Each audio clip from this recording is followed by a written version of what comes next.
Selanjutnya kita akan mendengarkan sambutan dan arahan sekaligus membuka acara di pagi hari ini. Kami undang yang terhormat Asisten Administrasi Umum pada Sekretariat Daerah Kabupaten Bogor, yaitu Bapak Ade Jaya Mundadi SH MH. Kami persilakan, beri tepuk tangan dulu dong. Bismillahirrahmanirrahim. Assalamualaikum warahmatullahi wabarakatuh. Alhamdulillahirabbil alamin wa bihi nasta'inu ala umuri dunya waddin. Wassalatu wassalamu ala asrafil anbiya'i wal mursalin wa ala alihi washabbihi ajmain amma ba'du. Yang kami hormati, ini hadir Ibu Kepala Dinas Perikanan Peternakan. Terima kasih. Direktur Rumah Sakit Dewi Liang Muhammad Noh Nur dan Direktur Rumah Sakit Umum Daerah Cibinong Bakti Pajajaran, terima kasih sudah hadir. Rekan-rekan camat, ada Camat Cibinong, Camat Dramaga, Kepala SKPD lain, atau camat yang diwakili, itu ya. Rekan-rekan peserta, terutama kepada Pak Hilman Rosada, hatur nuhun Kang, tos hadir di Cibinong di Kabupaten Bogor. Selaku analis keuangan pusat dan daerah pada Direktorat Bina Keuangan Daerah Kementerian Dalam Negeri. Mohon izin kami mewakili Bupati yang kebetulan ada kegiatan di Sentul, kemudian dilanjutkan ke Lewiliang. Yang punya Lewiliang juga ada di sini barusan sambutan. Bupati menitipkan salam. Sama Pak Sekda juga ada kegiatan lain sehingga tidak bisa hadir di kesempatan ini.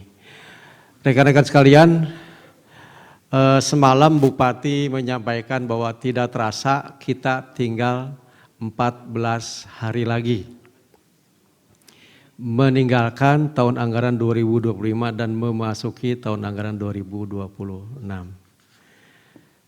Jadi kita ya, saya mengingatkan saya sendiri dari Sekretariat Daerah juga rekan-rekan kaitan dengan eksekusi anggaran yang tentunya disertai dengan pertanggungjawaban yang lengkap dan cermat, sesuai ketentuan. Beberapa hari yang lalu ada rakor SKPD khusus untuk 10 SKPD dan kecamatan yang serapannya terendah. Tapi dari hasil rapat koordinasi, seluruhnya optimis untuk bisa merealisasikan anggaran di atas 90%. Kita sama-sama berdoa, sama-sama berusaha. Yang pertama bahwa target pendapatan terlampaui. Amin. Amin ya. Kemudian kinerja dapat dilaksanakan. Keuangan dapat diserap secara bertanggung jawab. Jadi kegiatan dilaksanakan pertanggungjawaban tidak lengkap, tidak cermat, itu potensi temuan. Kita ulangi opini tahun ini ya, tahun ini berarti ya, atas laporan keuangan tahun kemarin WTP kita ulangi lagi. Ya, jadi tolong rekan-rekan semuanya mencermati lagi semua proses, semua tahapan dan semua dokumen yang harus disiapkan secara lengkap dan cermat. Kemudian kami sampaikan Kang Hilman, di 2026 ada sedikit perbedaan Kabupaten Bogor. Karena nanti sejak 2 Januari 2026 akan beroperasi SKPD baru. Yaitu Dinas Kebudayaan dan Dinas Pariwisata Ekonomi Kreatif. Sebagai pemekaran pengembangan dari Dinas Kebudayaan dan Pariwisata. Kemudian Dinas PUPR ada bidang yang akan pindah ke dinas baru, Dinas Pertanahan dan Tata Ruang, khusus bidang penataan ruang. Kemudian bidang penyataan lingkungan pindah ke Dinas Perumahan dan Kawasan Permukiman. Jadi PUPR menjadi Dinas PU dan DPKPP menjadi DPKP, Dinas Perumahan dan Kawasan Permukiman. Jadi ada hal yang baru dan tentunya terutama ini untuk para pelaksana, para staf, personil, jangan sampai dirugikan minimal dari sisi TPP. Jadi jangan lupa Pak Wildan, ya Pak Pritawan, Kepbub TPP-nya segera diproses bulan ini. Jangan sampai yang ditempatkan di kebudayaan itu jelas, dinas SK-nya nggak muncul. Mana dinas kebudayaan? Ada juga dinas kebudayaan dan pariwisata, PU, DPTR gitu ya. Angkanya kita sepakat ya Pak Wildan ya, Pak Pritawan, nggak berubah. Jadi ini harus kita jamin bahwa teman-teman personil tidak dirugikan. Baik, rekan-rekan, kami akan bacakan sambutan Bupati Bogor dalam kegiatan sosialisasi Peraturan Menteri Dalam Negeri Nomor 14 Tahun 2025 tentang pedoman penyusunan APBD tahun anggaran 2026 serta pemberian penghargaan atas penilaian kinerja pengelolaan keuangan dan aset daerah pada SKPD di lingkungan pemerintah Kabupaten Bogor. Assalamualaikum warahmatullahi wabarakatuh. Sampurasun. Yang kami hormati Bapak Hilman Rosada, SAP, MAP, CPOF, Analis Keuangan Pusat dan Daerah pada Direktorat Bina Keuangan Daerah pada Kementerian Dalam Negeri, para Kepala SKPD, para Camat, para Kepala Subbagian Program dan Pelaporan, Kepala Subbagian Program dan Keuangan, Ketua Tim Substansi Program dan Pelaporan, para Kepala Subbagian Keuangan pada SKPD di lingkungan pemerintah Kabupaten Bogor, serta tamu undangan dan hadirin yang saya banggakan dan saya muliakan. Dengan mengucap puji syukur kehadirat Allah Subhanahu wa Ta'ala atas perkenannya kita bisa berkumpul pada hari ini dalam acara sosialisasi Peraturan Menteri Dalam Negeri Nomor 14 Tahun 2025 tentang pedoman penyusunan APBD tahun anggaran 2026 serta pemberian penghargaan atas hasil penilaian kinerja pengelolaan keuangan dan aset daerah pada Satuan Kerja Perangkat Daerah di lingkungan pemerintah Kabupaten Bogor. Mudah-mudahan acara yang akan kita laksanakan dapat berjalan dengan lancar dan memberikan nilai positif bagi peningkatan kinerja pengelolaan keuangan dan aset daerah. Hadirin yang kami hormati, sebagaimana diketahui bersama bahwa di tahun 2026 adalah tahun pertama untuk mengimplementasikan program dan kegiatan prioritas berdasarkan rencana pembangunan jangka menengah daerah yang telah ditetapkan dalam Perda Nomor 4 Tahun 2025 tentang RPJMD tahun 2025-2029. Di sisi lain, terdapat dinamika yang ada dalam lingkungan pemerintahan, terutama yang sangat mempengaruhi pada rangkaian proses perencanaan dan penganggaran di tahun 2026. Di antaranya, 1. Berkenaan dengan sinkronisasi program prioritas daerah Kabupaten Bogor dengan program nasional maupun prioritas Provinsi Jawa Barat. 2. Terbitnya Permendagri nomor 14 tahun 2025 tentang pedoman penyusunan APBD tahun anggaran 2026 yang telah diterbitkan setelah penyampaian rancangan APBD tahun anggaran 2026 ke DPRD. 3. Ditetapkannya Undang-Undang tentang Anggaran Pendapatan dan Belanja Negara tahun anggaran 2026 yang secara langsung berpengaruh pada penurunan pendapatan dana transfer, baik dana bagi hasil, dana alokasi umum maupun dana alokasi khusus. atas hal-hal tersebut sudah barang tentu menjadi isu strategis bagi Pemda, serta mempengaruhi terhadap pelaksanaan rangkaian proses penyusunan perencanaan dan penganggaran di tahun 2026, terutama berkenaan dengan 1. Keterpaduan dan sinkronisasi visi misi dan program Bupati Wakil Bupati terpilih dengan prioritas daerah yang harus dicapai di tahun 2026.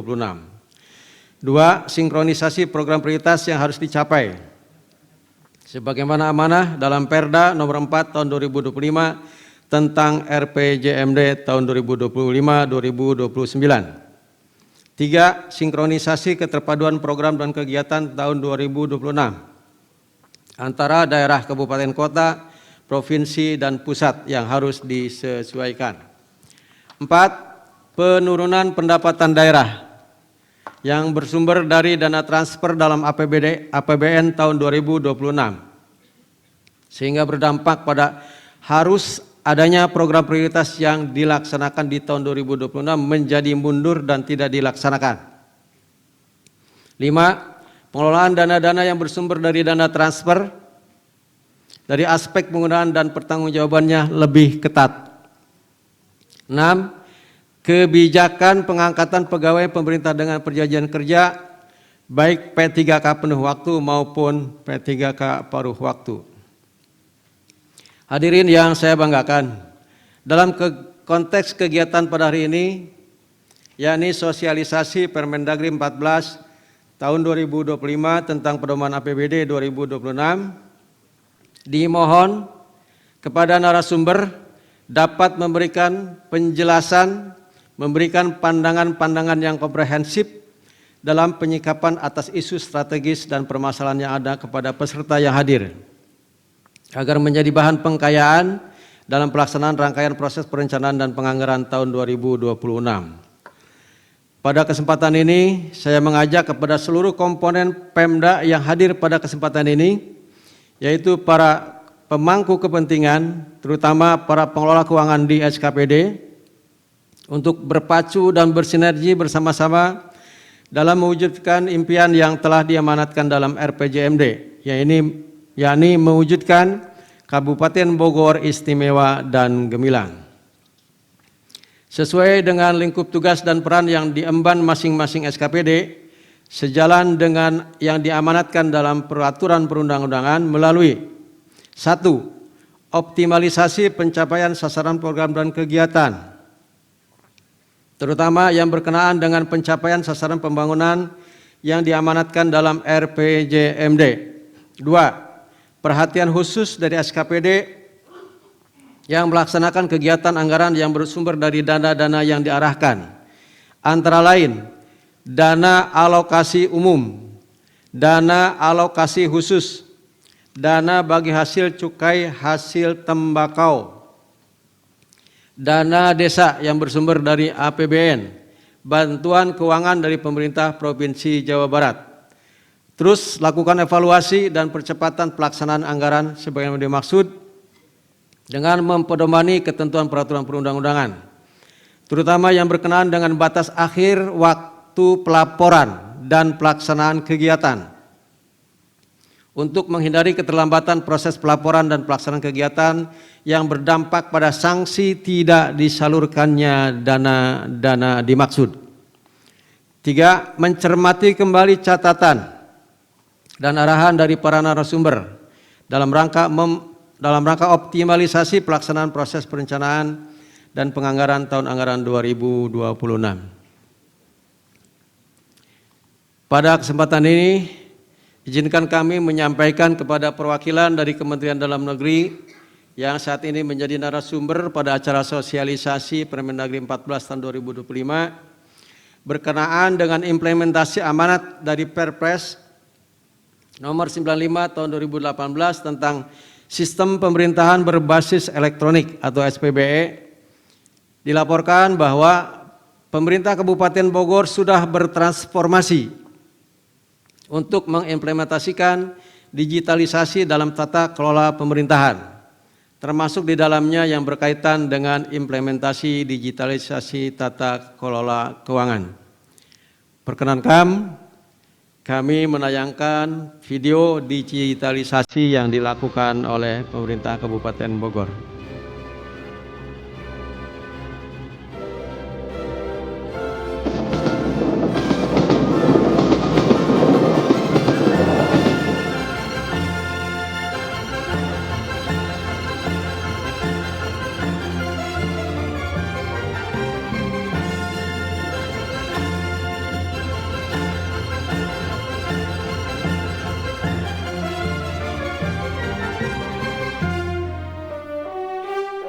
Kabupaten Bogor sebagai salah satu daerah di Provinsi Jawa Barat memiliki keunggulan kompetitif maupun keunggulan komparatif dibanding dengan kabupaten kota lain di Jawa Barat. Karena Kabupaten Bogor merupakan daerah penyangga ibu kota negara di DKI Jakarta. Dengan luas wilayah sebesar 299.177,85 hektar secara administrasi, kewilayahan terdiri dari 40 kecamatan, 416 desa, dan 19 kelurahan memiliki jumlah penduduk mencapai 5,680 juta jiwa, memiliki rentang kendali yang sangat luas. Sejalan dengan perkembangan teknologi dan informasi serta modernisasi, perkembangan tersebut sangat berpengaruh besar terhadap perkembangan dan dinamika di semua aspek kemasyarakatan maupun tata kelola pemerintahan. Sehingga dalam perkembangannya telah berkembang konsep e-government dan digitalisasi pemerintahan. Sehingga di tahun 2018 telah ditetapkan Peraturan Presiden Nomor 95 Tahun 2018 tentang Sistem Pemerintahan Berbasis Elektronik (SPBE) yang bertujuan untuk mewujudkan tata kelola pemerintahan yang baik dan pelayanan publik yang berkualitas yang akan mendorong terwujudnya pelayanan publik yang lebih efektif, transparan, akuntabel, dan efisien. Dengan telah terbitnya Peraturan Pemerintah Nomor 95 Tahun 2018 tentang SPBE, pemerintah Kabupaten Bogor sudah bertransformasi untuk mengimplementasikan digitalisasi tata kelola pemerintahan, termasuk di dalamnya yang berkaitan dengan implementasi digitalisasi tata kelola keuangan daerah. Pemerintah Kabupaten Bogor telah mengimplementasikan Sistem Informasi Pemerintahan Daerah (SIPD) yang dipersiapkan oleh Kementerian Dalam Negeri sebagai sistem yang bertujuan untuk meningkatkan transparansi, akuntabilitas, dan efisiensi pengelolaan keuangan dan pembangunan daerah melalui sistem yang terintegrasi terutama untuk 1. Menyatukan referensi, perencanaan dan keuangan. 2. Menghubungkan data perencanaan dan penganggaran. 3. Mempermudah sinkronisasi kebijakan di level provinsi ke kabupaten. 4. Memberikan akses pada kementerian atau lembaga untuk melihat arah kebijakan pembangunan di daerah dalam mengakselerasi optimalisasi tata kelola pemerintahan yang lebih baik dan profesional. Dalam konteks digitalisasi tata kelola keuangan daerah, pemerintah Kabupaten Bogor sejak tahun 2024 mengimplementasikan semua modul SIPD RI yang mengintegrasikan siklus perencanaan pembangunan dan keuangan daerah, mulai dari perencanaan, penganggaran, penatausahaan, pelaporan, dan pertanggungjawaban. Modul perencanaan digunakan untuk proses penyusunan perencanaan pembangunan daerah yang merupakan siklus awal dalam siklus pengelolaan keuangan daerah, terutama dari mulai proses penyusunan renja, SKPD, penjaringan aspirasi masyarakat, musrembang, sampai ditetapkannya perencanaan kerja pemerintah daerah (RKPD). Modul penganggaran sebagai tools dalam penyusunan kebijakan umum anggaran dan prioritas plafon anggaran sementara KUA dan PPAS yang merupakan dokumen penting dalam penyusunan anggaran pendapatan dan belanja daerah APBD sebagai acuan perangkat daerah sebelum disusun menjadi rencana kerja dan anggaran RKA. Melalui SIPD perangkat daerah menyusun RKA SKPD yang menjadi dokumen perencanaan anggaran tahunan yang disusun oleh setiap dinas atau badan atau kantor SKPD yang berisi detail rencana pendapatan belanja, program atau kegiatan atau sub kegiatan dan pembiayaan untuk menjadi dasar dalam penyusunan rancangan APBD sampai dengan APBD ditetapkan. Modul penatausahaan. Modul penatausahaan dijadikan sebagai perangkat untuk proses siklus penatausahaan mulai dari penyusunan dokumen pelaksanaan anggaran, satuan kerja perangkat daerah DPA SKPD, anggaran kas, surat penyediaan dana SPD, hingga proses pembendaharaan, pemrosesan surat pemerintah pembayaran, SPP, surat perintah pembayaran.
Istimewa dan gemilang. Ya, tepuk tangan buat BPKAD yang sudah membuat tayangan dan kepada kita semua yang menjadikan digitalisasi sebagai alat untuk melakukan pengelolaan keuangan dan aset daerah secara bertanggung jawab. Hadirin yang saya banggakan, demikian yang dapat kami sampaikan. Semoga Allah Subhanahu wa Ta'ala senantiasa memberikan bimbingan serta petunjuknya kepada kita semua. Untuk itu, dengan mengucapkan Bismillahirrahmanirrahim, acara kegiatan sosialisasi Permendagri nomor 14 tahun 2025 tentang pedoman penyusunan APBD tahun anggaran 2026 secara resmi dibuka. Wassalamualaikum warahmatullahi wabarakatuh. Bupati Bogor Rudi Susmanto ditandatangani. Demikian sambutan, arahan dan pembukaan dari Bupati sudah kami bacakan. Selamat mengikuti kegiatan sosialisasi ini dan selamat kepada rekan-rekan yang nanti akan memperoleh penghargaan sebagai pengelola keuangan dan aset daerah terbaik. Mudah-mudahan penghargaan ini memotivasi yang dapat penghargaan untuk meningkatkan kualitasnya, yang belum mudah-mudahan menjadi iri dan terpacu untuk bisa memperoleh penghargaan. Itu mungkin, terima kasih. Assalamualaikum warahmatullahi wabarakatuh. Waalaikumsalam warahmatullahi wabarakatuh. Beri tepuk tangan sekali lagi dong untuk Bapak Ade Jaya Munadi SH MA.